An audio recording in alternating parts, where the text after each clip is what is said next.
Fala, torcida vascaína! Você está no canal Os Vascaínos e eu, seu amigo Edu Canelas, vou te levar para pertinho das notícias do nosso gigantesco da colina. E que missão difícil levar você para pertinho das notícias do gigante da colina diante da fase atual, do momento atual.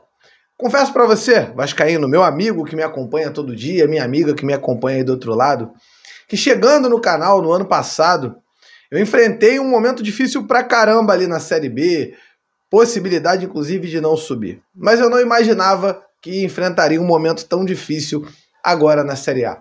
O Vasco que mais perde do que empata, mais perde do que ganha e fora de campo não esboça uma reação. Reação essa que a gente, nós, aqui do canal Os Vascaínos, vivemos cobrando desses caras.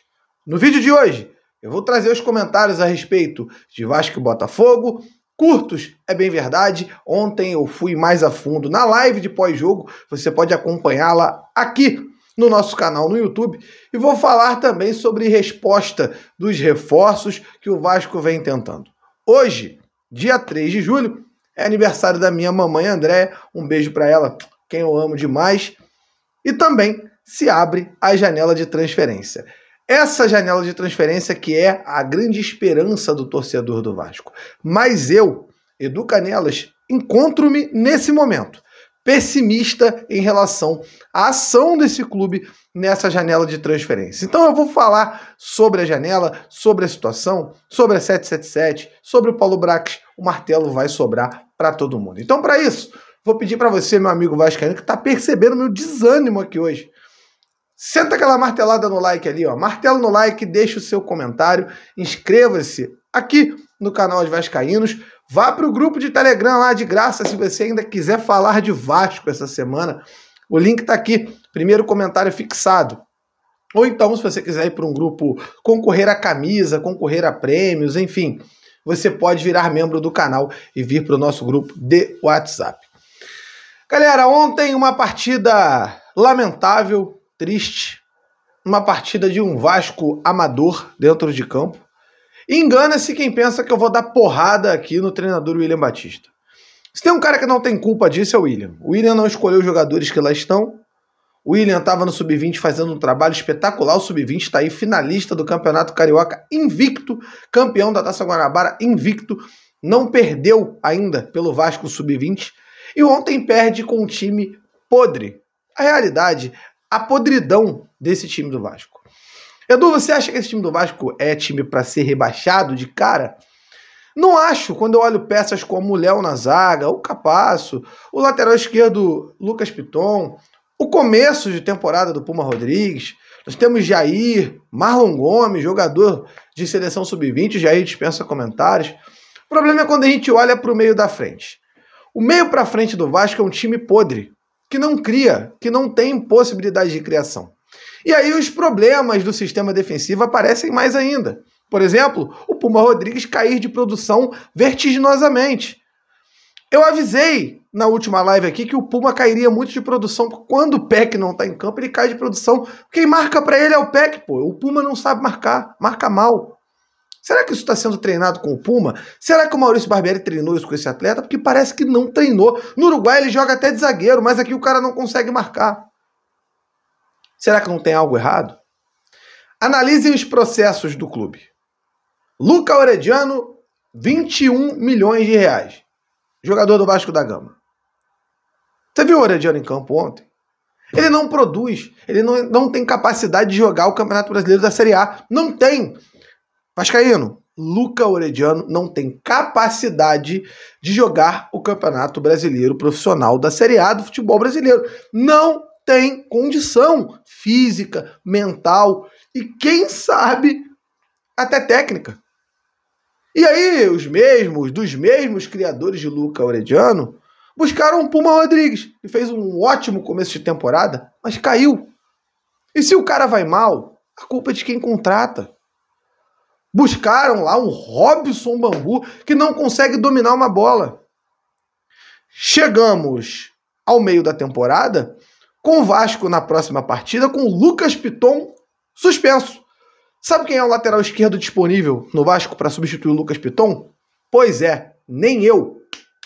Não tem, meu amigo vascaíno. O Vasco não tem um lateral esquerdo à disposição. E o Zé Gabriel, que estava lá treinando separado e virou o titular do time do Vasco? O que explica isso? Por que o substituto ainda é o Zé Gabriel? O planejamento feito por Paulo Brax é mal feito e é ridículo.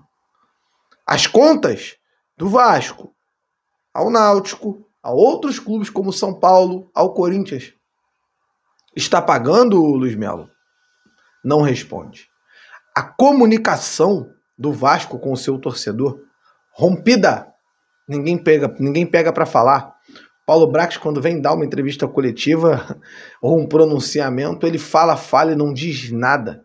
Nada que possa trazer para o torcedor um pouco de paz, já que o campo e bola não resolve. Então chegamos a um momento que, desculpe esse desabafo, mas eu olho para o Vasco e eu vejo o barco afundando sem qualquer possibilidade. Qualquer possibilidade de melhora.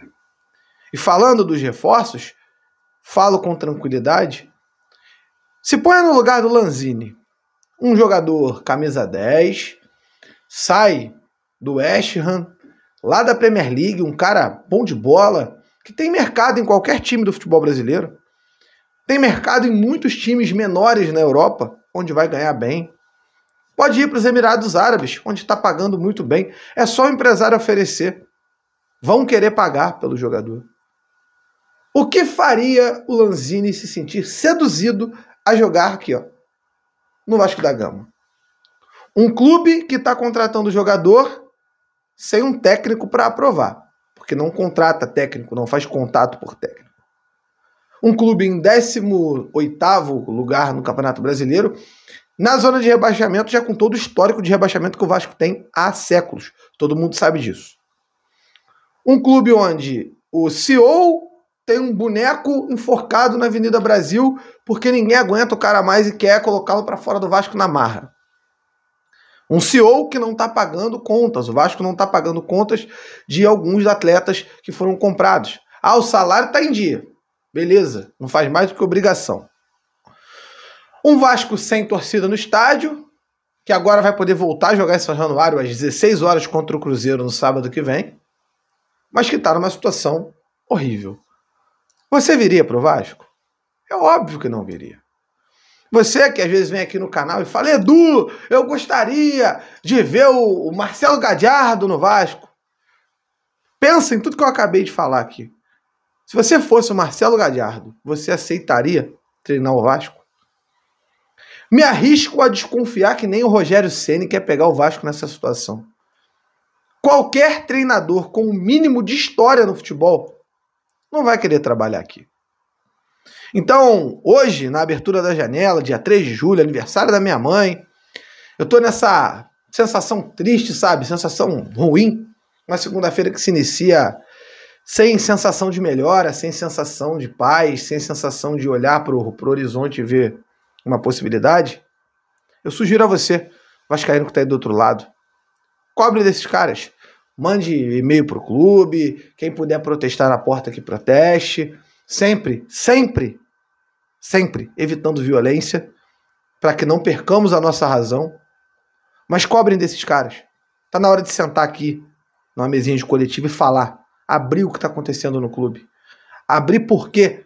Porque a realidade é que nessa janela de transferência eles não vão conseguir trazer grandes jogadores. Pense em tudo que eu falei agora.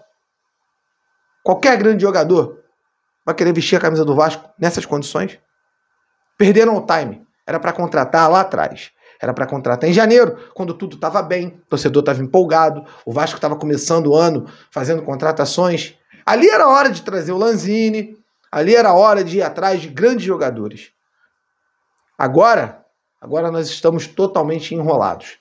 Encerro esse vídeo aqui informando a vocês que o Medel ainda não está no Rio de Janeiro. Também aviso e deixando aqui a notícia de que o Vasco, com a janela aberta, vai inscrever Serginho e Maicon, vão estar disponíveis para a próxima partida. Inclusive, eu acho que a substituição que o William Batista deve fazer, ou o treinador que provavelmente, né, deve estrear nessa partida contra o Cruzeiro, deva jogar o Léo para a lateral esquerda e jogar Capasso e Maicon na zaga. Provavelmente será essa a disposição tática do Vasco para a partida contra o Cruzeiro. Então a você, vascaíno, eu agradeço por assistir o vídeo até o final. Difícil criar conteúdo, difícil ter ânimo, difícil ter vontade diante de tudo que o Vasco vem fazendo com a gente. As pessoas que estão lá, cambada de flamenguista que está lá dentro do Vasco, que não tem sensibilidade e respeito com o seu torcedor. Mas a gente está aqui por amor ao Vasco e por amor a você, que tem respeito e carinho com o nosso trabalho. Estaremos juntos, independente de qualquer coisa, aqui, enverga, mas não quebra. Vou estar aqui criando conteúdo e mais tarde fazendo a nossa live para trazer as informações da janela, de treinadores, de jogadores, ainda que eu acredite que esses caras vão ter que fazer milagre para salvar o Vasco de uma sexta Série B. Ou milagre para contratar algum bom jogador que possa vir aqui auxiliá-los nessa missão de manter o Vasco na Série A. Uma boa tarde, embora seja difícil. Retorno agora ao meu trabalho. E a gente precisa, né, seguir a vida, independente de qualquer coisa. Não vivo aqui do YouTube, eu tenho meu trabalho, sou fisioterapeuta, tenho meus pacientes para atender. E a gente segue com o coração partido, mas rezando muito, pedindo muito a Deus para que um milagre aconteça. Hoje é só por um milagre mesmo. Tamo junto e valeu.